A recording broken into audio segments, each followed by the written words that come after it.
Good afternoon. My name is Stretch Hoff, and I'm an interviewer for the Veterans History Project at the Hamilton County Library.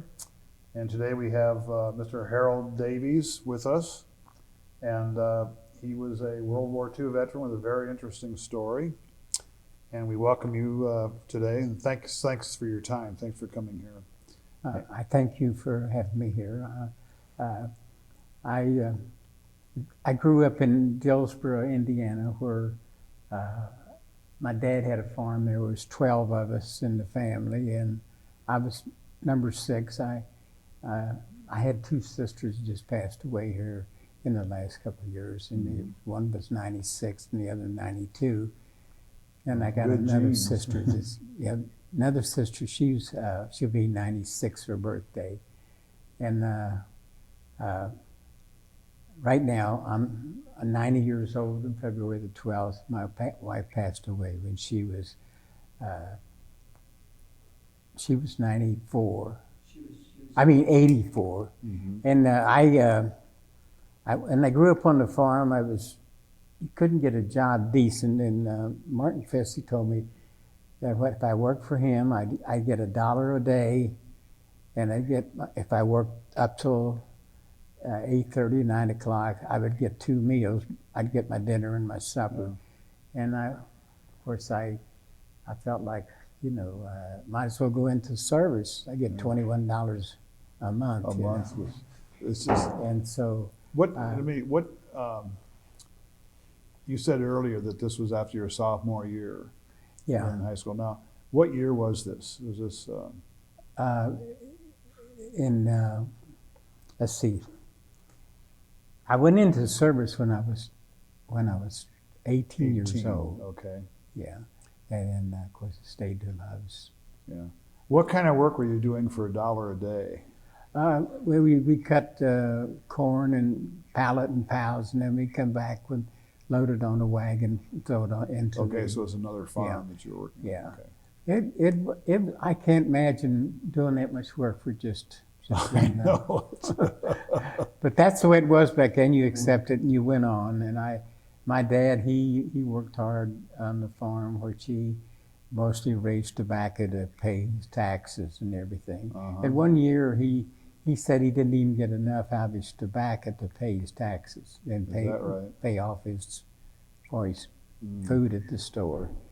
But I really, when I look back now, I feel how wonderful they were to do what they did for us, 12 children, Oh my goodness, yes. It just seemed like it was impossible when I got 3, and it was hard for me to make it. But anyway, my brother Jim and I said we'd go into the Navy. And another guy there said, Roy Redwine said he'd go. But when we went up here in Cincinnati to get into the Navy, this Jim had to get his teeth fixed, and I had to get.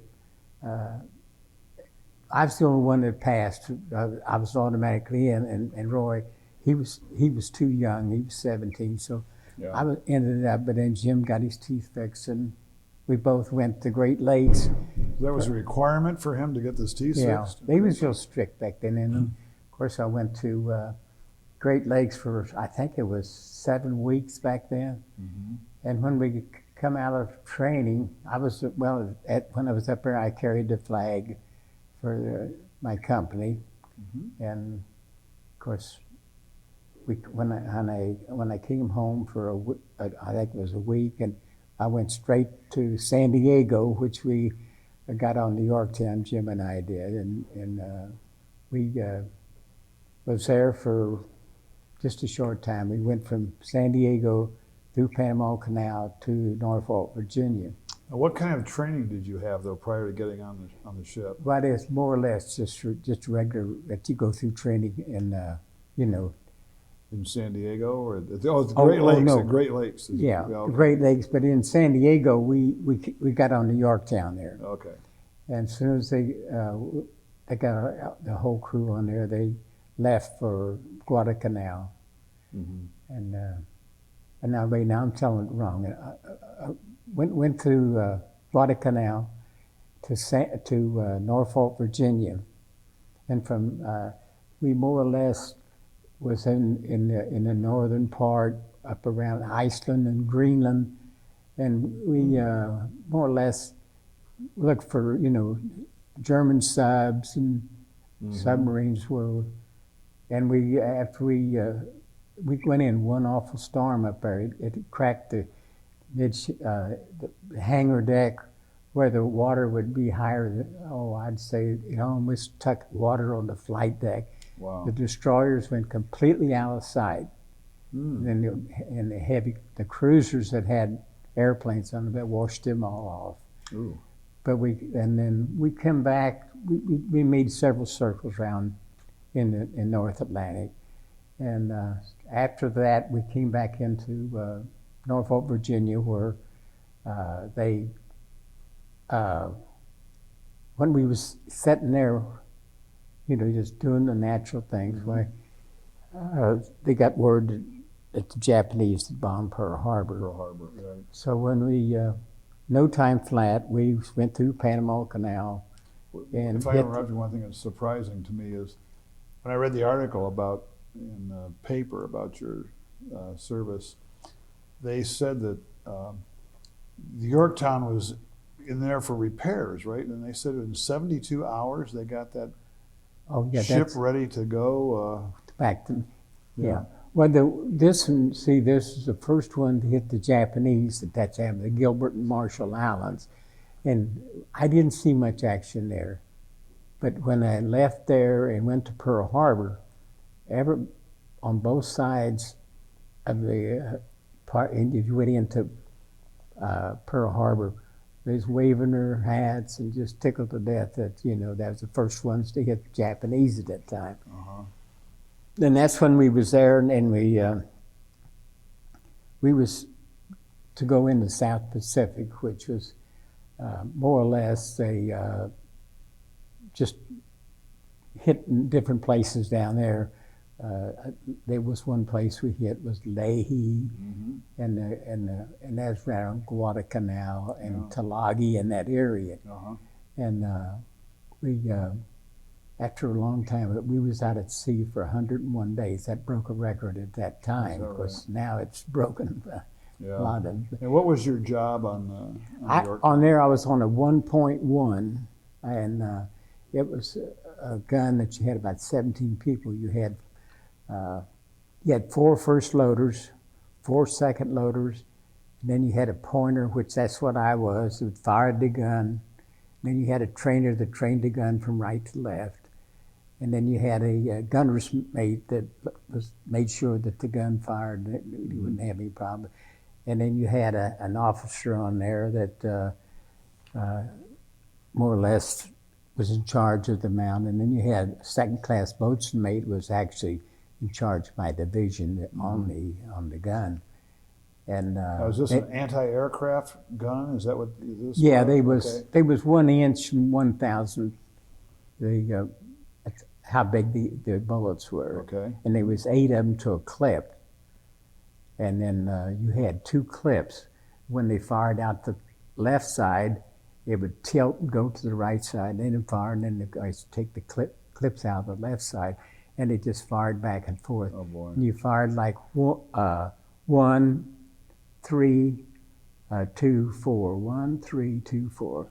Okay. And while we was firing the gun down in the Coral Sea battle, we had a bomb hit that killed 5 out of the 17 on the mount, and all the rest got wounded. I was the only one came out without a scratch on that. Wow. But when I fired the gun after the men were killed and wounded, they give me the Silver Star for firing my gun after they were killed and wounded on the mount.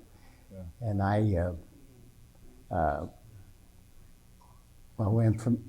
after that. Wasn't that the battle at Midway?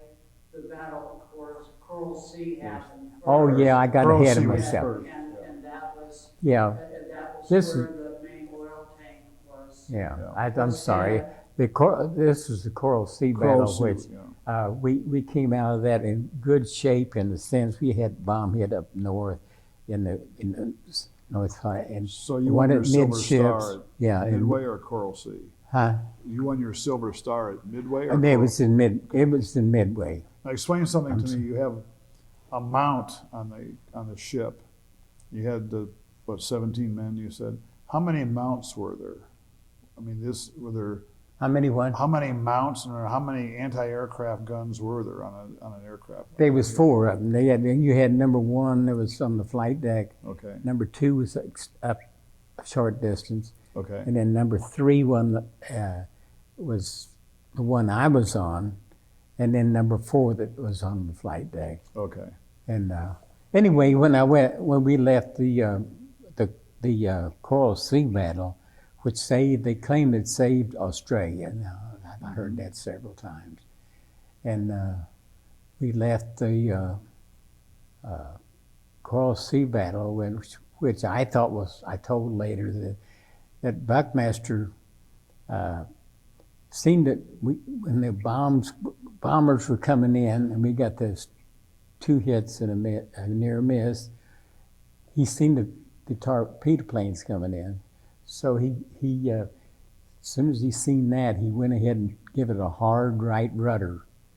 And that way they missed all of them for the sport side. And all he had to worry about is didn't hit none of them in the tail as we were But he was on the cleared. stern. So we lucked out there. That must be a good sight to see those torpedoes go by you. Yeah, I don't remember seeing it. Yeah. Now, I was more or less on the starboard side. that was at the Coral Sea battle? Yeah. Yeah. That's where I think Yeah. we're talking. And then when we left the Coral Sea battle, we went to Tonga, Taboo.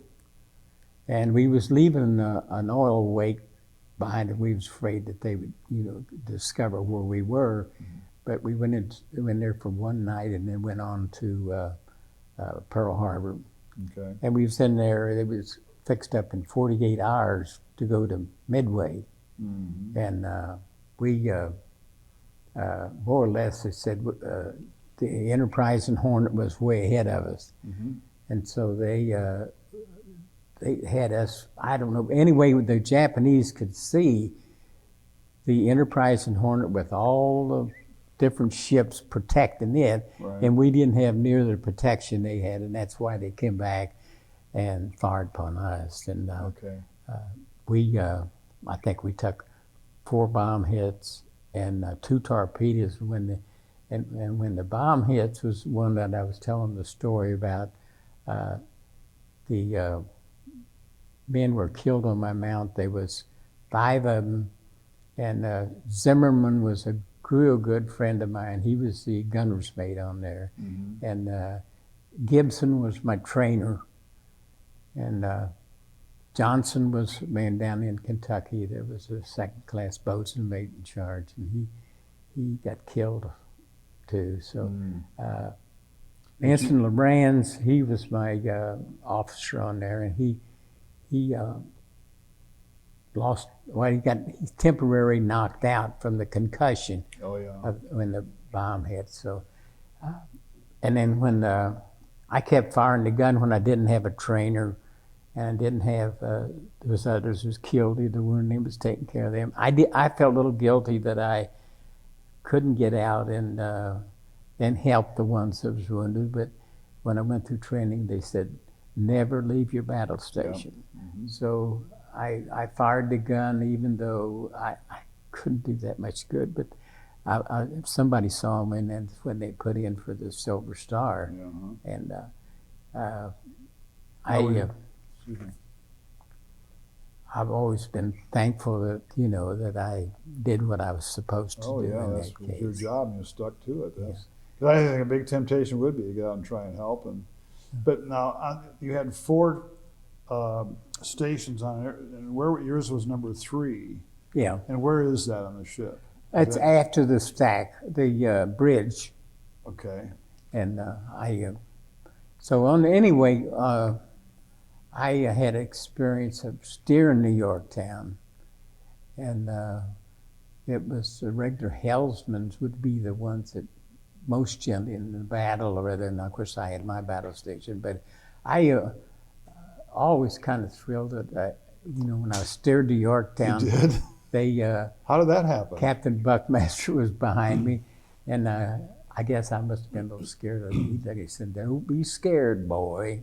And so I would continue. He'd tell you the one that was the officer that was on the bridge would say so many degrees right rudder, and you go there, and then they would say so many. Well, it go actually so many degrees right rudder, and then they'd say go left the rudder, and so I would go there and steer it to that, and then they would say after the bow would turn around where it went, they'd say steady as you go. Then all you'd have to do is just get it on that. Well, how did it happen that you got to do that? Well, they told one guy that was on there, they had 3 guys had done that. They relieved the helmsman so they'd have a break, and we would more or less just take over up on the bridge for that. You could steer and steering aft, which I went down there. That's right down where the screws are, but I got the experience of doing it, so I was always thankful I did it. I didn't want to do it, but they said in order to make first class seaman, you would have, from a second class, I would have to do that. So I did that for a short time. And, so anyway, we went back from Tongataboo to Pearl Harbor, and we was in there 48 hours to get the ship fixed up. They was in dry dock, and they was doing all kinds of work. And when we went from there to Midway, we was just a short distance from the Enterprise and Hornet. In order for us, for them to see the planes that they had flying off of both of them, but they seen they had a better chance of getting us than anybody. So they hit us with 2 torpedoes and 4 bombs. And when we lost all of our power, then they had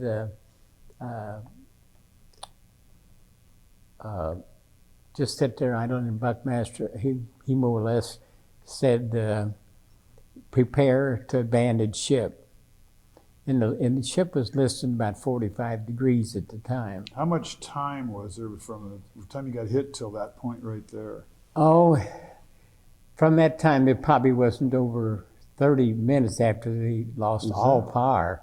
And they were talking about, abandoned ship. And I went to the bow, and my brother Jim was up on a 50 caliber machine gun. He went to the tail of the stern, and he said he just stepped into the water. Well, I had to go down a rope, but when I went down, I was put the line over the side, and it was quite a distance down, probably 60, 70 feet, Yeah. So it had knots in, so you just go, And when I got in the water, they had a life raft there with wounded on it, and they had a rope around the side that you just hold on to. And I took it over to the destroyer, which I was probably in the water close to 3 hours. But I wouldn't have been there that long. But when we went to the destroyer, they blew general quarters, so they just left us out there. And then they came back after they found out everything was clear, and they loaded us on this destroyer that they. So what was the feeling when you got hit by the torpedoes, and then when they said abandoned ship, what was your? Did you have time to think? The torpedoes hit on the port side, so I was on the starboard side. So we went across the flight deck. The torpedoes really done the damage. So I mean, they lost all the power where they couldn't do anything. So that's why he ordered to prepare to abandon. But that only was a half an hour between there and the how long? When the 30 minutes when the power went out and you abandoned ship. It was that. I would say it was in the process. It probably was longer than that. It was probably closer to an hour time. We all got organized and all went down the lines and got on the destroyers. But we was in the water for a long time. In fact, I left that life raft that I went over to the destroyer on, and I got off to myself, and a kid by the name of Edwards was in a motor whaleboat, and he was talking to me, and I said, well, I'm okay. And he said, he got a hold of the seat of my britches and throwed me inside there. But then I went from there on to the destroyer,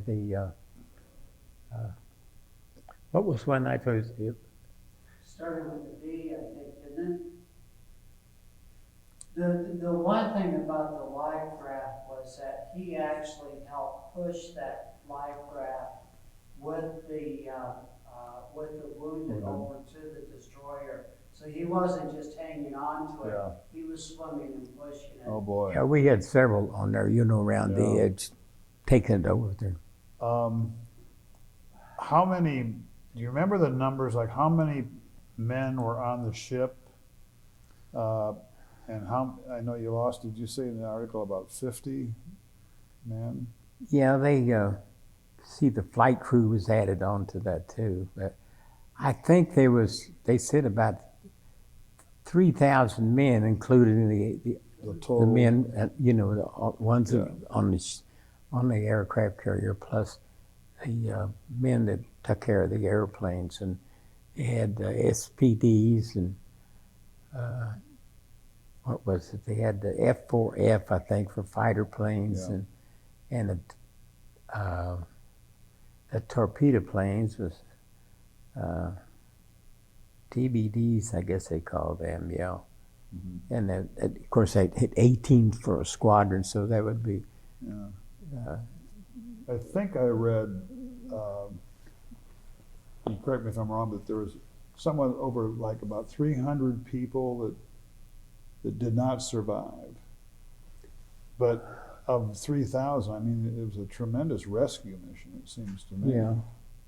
I heard it, but I actually forget how many actually got killed in that. Now, I guess most of the bombs and torpedoes was what killed the men that what's under. But on my mount, there was I know there was 5 got killed on there, but then the rest of us, we survived to come back to enjoy this life. And your brother was on the same ship, right? Yeah. Was that unusual back then, or? Well, he as he told me, he went off the fantail, but I sent a semaphore to the destroyer that he was on, and he said he was okay. So I didn't get to see him till after. Gosh, it was probably almost before we got out of service, because they wouldn't put brothers back together no more after I know, the Sullivan brothers died. Yeah, that was right there. So Jim was turned out, he was a gunner's mate first class. I was an aviation machinist mate. So anyway, when I got off of the Yorktown, we came back and had a 30-day leave, and that's when I was down to a rower fair, and they had me up on the stand, asked me questions, and when I got off, she won my autograph. So you're back in Indiana now. Huh? Yeah. You're back in Indiana. Yeah. Let me go one step back again.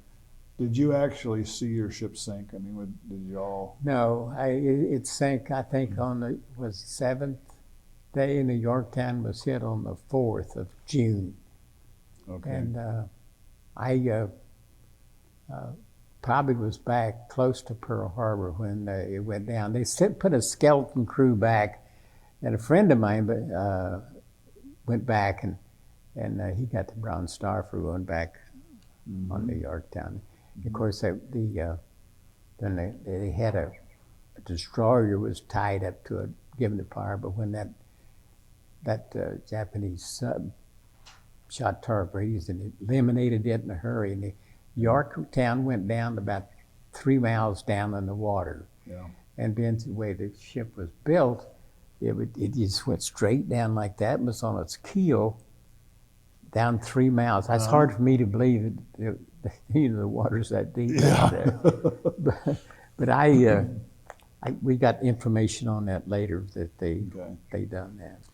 Now, tell me about. There have been 3 Yorktowns. Is that right?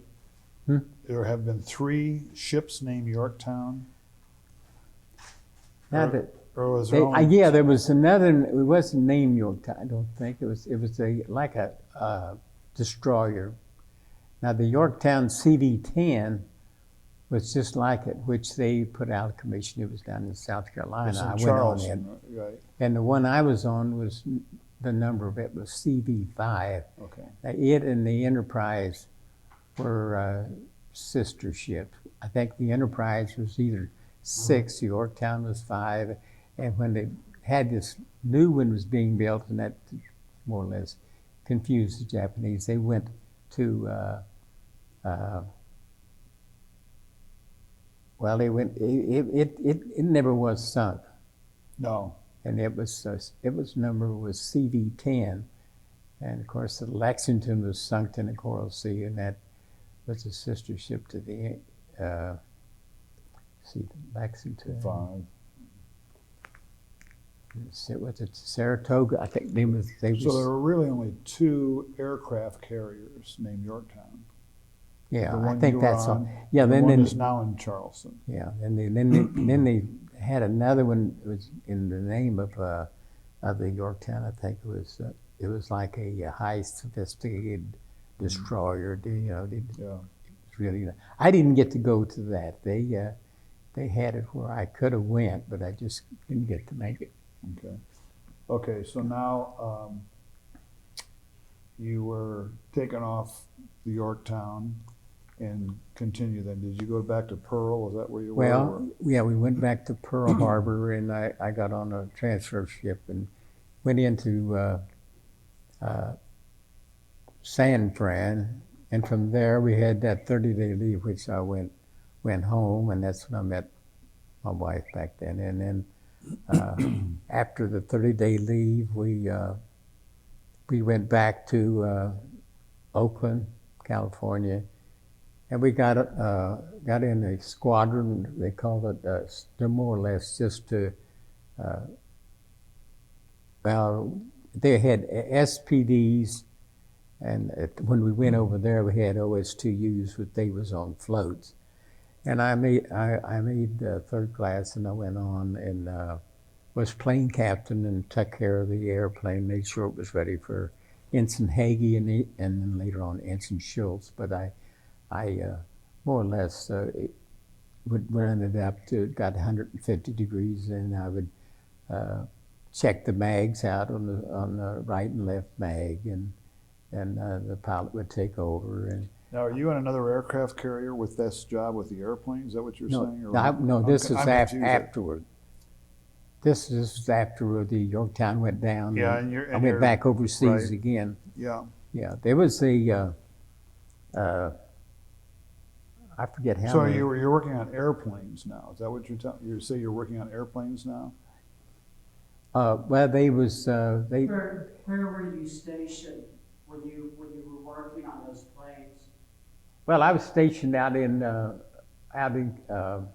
Oakland, California. Before I went overseas, VS-7D-14, and it was just a squadron that patrolled down there to see whether if there's any subs or anything like that in there, and we take them off of the water down there in the bay. It was called Lavo Beach, and then over is Guadalcanal and then Talaga and Lavo Beach. Mm-hmm. So I was there for a short time, and then later on, we went into SPDs, the regular dive bomber, and we went in Georgia Allen, where it was just a fighter strip more or less, and I was on there till I got a leave to go to Australia for a week, and we came back, and then in a short time down there, we stayed on the island, which they had coconut trees all around, and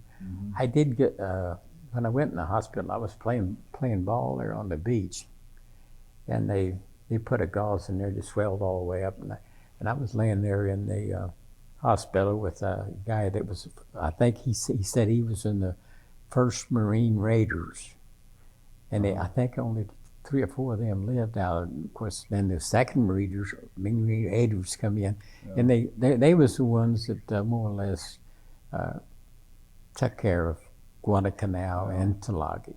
So you were in the hospital with a hand that you Yeah, I got damaged because I was playing ball on the beach. so you go through the sinking of the Yorktown. and that guy was, Come back and you get hurt playing ball. but I was only in the hospital probably 3 weeks, and when I come back to my duty, the guy they got us 30 rifles to have in the tent, and Proctor, a guy down there, said, "Hey, we ought to get out there and see if them guns since they would." That's the only time I got in trouble. So he said, "Let's go out there and we'll shoot that coconut down." And I said, "Well, okay, if you say so." But so I shot it, and I thought there was some yell coming out, and he shot it and it fell down. You know, Chief Wade come running down through there and said, "Who fired those rifles?" And I said, "Well, I did." And Proctor said he did. So they was going to give me a deck court martial, but since they didn't give me first class, they said they was going to just give me so many hours extra duty with the rifle protecting running in there. But that's the only time I got in trouble all the time I was in the Navy. So when we came back from there, that's when we went to we went to Pearl Harbor, and from Pearl Harbor we went and got on the ship and went back to the United States, which we left home there when I was on vacation, and when we went to let's see, how was that? You're back now in the United States, though, from Pearl Well, Harbor. we came back. We was in an outfit they called took care of cargo from the West Coast to the East Coast, back and forth, and I worked in that for I guess it was till I got out of the service, and I was in Kansas City when my wife had the first child, and then I went to Patuxent River, Maryland. That was in Columbus, Ohio. We was there for a short time. And then when I got out of the service, I went to Patuxent River, Maryland. And I would like to backtrack a little bit, and we'll come back to that. I've always wondered how it feels to be in combat, and then you go for 30 days on leave, and then you go back into combat again. I mean, doesn't that just mess with your mind? Well, see, the type of service that I had was just patrolling for down in the islands down there. I really never had to do them, as I kind of enjoyed it because it was always different, and you'd have to fly 4 hours a month in order to get it's actually your base pay. Whatever your base pay, you got half of that added on to the regular pay. And I always aimed to get that done where I could get that extra money. But it was, as it went on, I really never got in real serious trouble anywhere as far as worrying about the Japanese. But I've been thankful that I could come back and enjoy the life that I have. Okay. How was it at the Coral Sea in the Midway battle, and then getting off and going on, getting to go on leave after that? What was that like? When I went on leave after the Coral Sea and the Coral Midway Sea, battle. well, I didn't get to go on till after Midway battle when I went on leave there. I got to thinking a lot of times about the different ones that was close by to me. We took liberties together, but it was quite different. I never thought about anything about my life out there. I always done everything that I was supposed to do, and enjoy the life. And you were very young. Yeah. But during the Midway battle, let's see, what would I be there? Of course, that was in June of 42. 42. And I had the dates here about different ones that.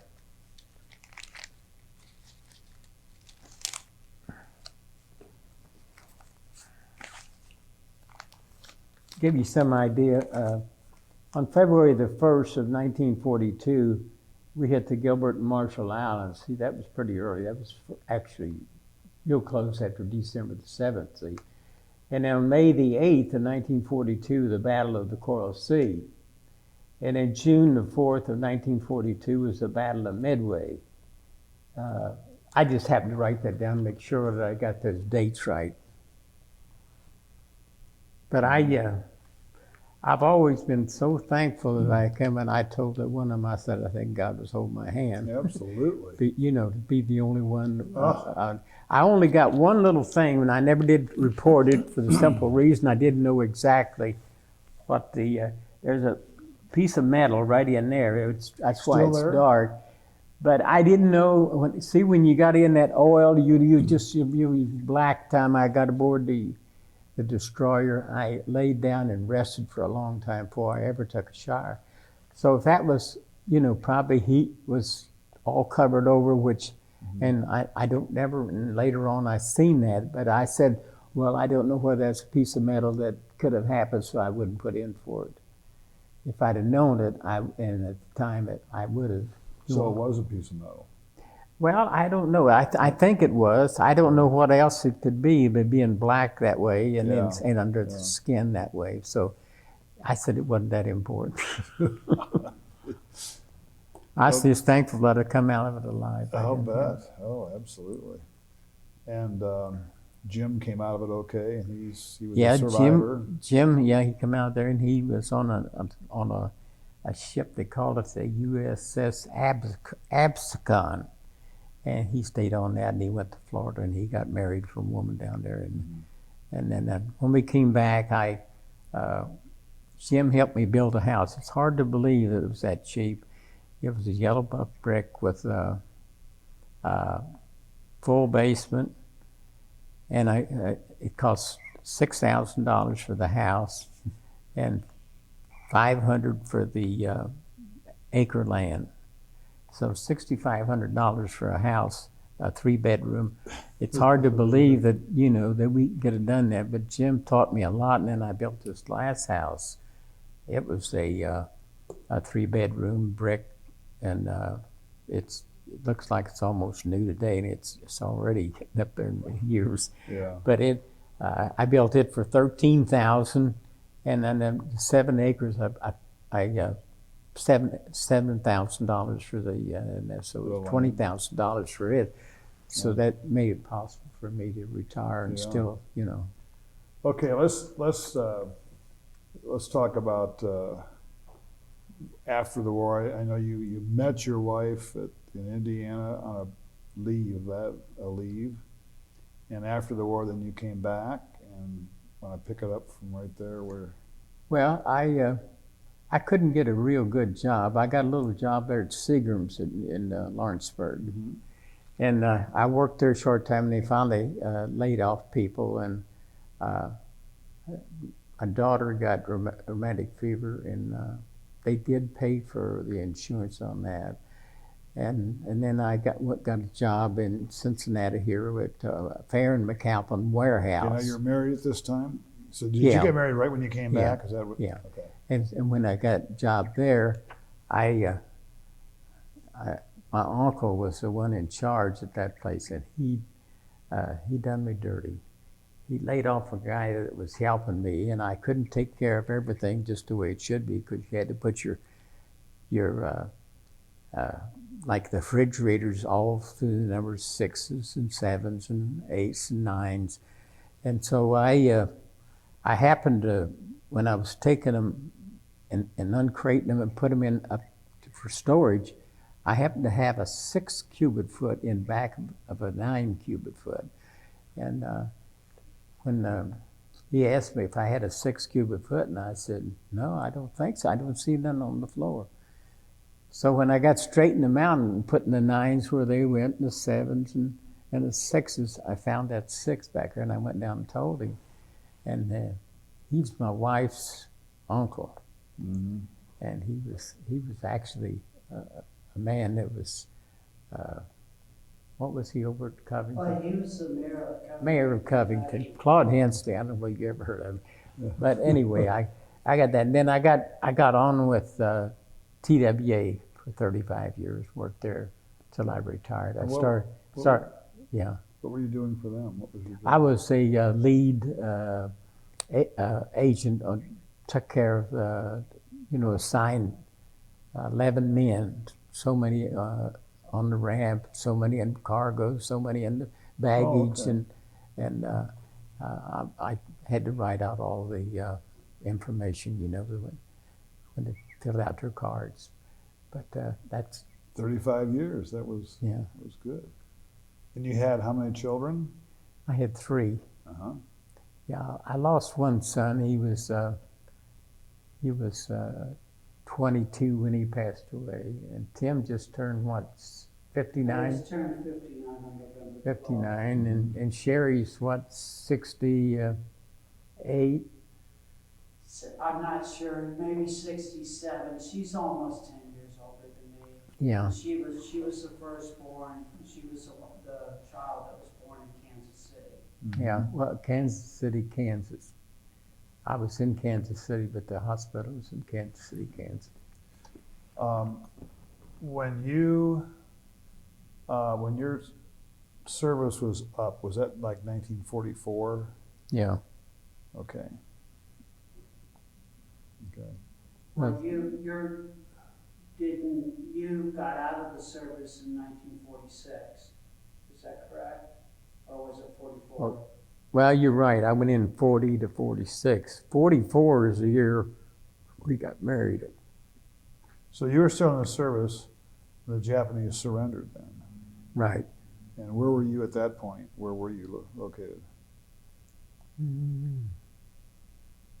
I think I was in. It seemed like I was in Kansas. No, I wasn't. It couldn't be in Kansas. I was in.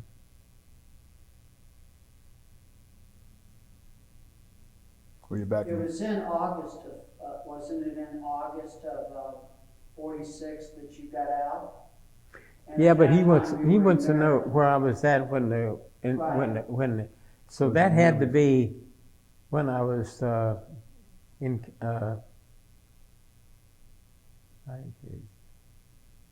Do you Well, know when that date was, when they surrendered? I Yeah. myself do not know. It's in It's 40. August 15th of 45 was the Japanese surrender. Okay, so it So was it was a a year year before, before. a year before you got out, Yeah, so it was probably in Kansas City. Kansas City. Okay. Okay. But that was in what they call it MATS. It was carrying freight from East Coast to West Coast. But I had a good life. I can't complain about nothing. The only thing that hurts me more than anything is losing my wife last year. Yeah. Of course, that's lies, but That's that's really tough. hard to take. Yeah. I can well imagine that's a tough one. Tough one. Now, he's been in PTSD classes. What's that? Physical training? Post-traumatic Oh. stress disorder, and where a group of men get together, everywhere from Vietnam, Korean, World War II, and they get together and they discuss the problems associated with being in the war. He still wakes up having very vivid, terrible dreams of like you said before, about wishing that he could have saved some of those people, and Yeah, there's go ahead. There's 4 of us together right now. We lost several. That was in that PTSD class up in Cincinnati over there, the Veterans Hospital. I mean, Well, I guess you'd say, yeah, it's a veterans hospital and take care of them. That's an interesting thing when you read about people feeling guilty that they weren't killed. I mean, that's to me is a strange thing. Because you all were doing your job, you're doing your duty, and like you said, you stayed and you were told not to leave your position, and you didn't. Well, I think it's a lot different over there now. You never know when somebody might shoot you in the back. Yeah. And with me, I never went through that kind of stuff. Yeah. I could understand those boys who went through them places, and some of them would pretend like they're dead, and when you get by them, they shoot you. Yeah. So I never had to go through that. Yeah. Well, and even people who survive airplane crashes and train wrecks. Oh, yeah. And so on and so forth. If they're one of a few that survive it, they go through that same type of mental anguish, and you can imagine how many wartimes, painful that would be, going through a war like that, and then surviving with all those people at your feet. Yeah. When were you awarded the Silver Star? Was it when you got back from the service, or? I got that down at Alavo Beach. The guy, I shouldn't tell all that. Really. Sure. Well, But, it's part of your experience. That's what we're here for. Well, when I got the Silver Star, they didn't have it to pin on me. They just read off the citation.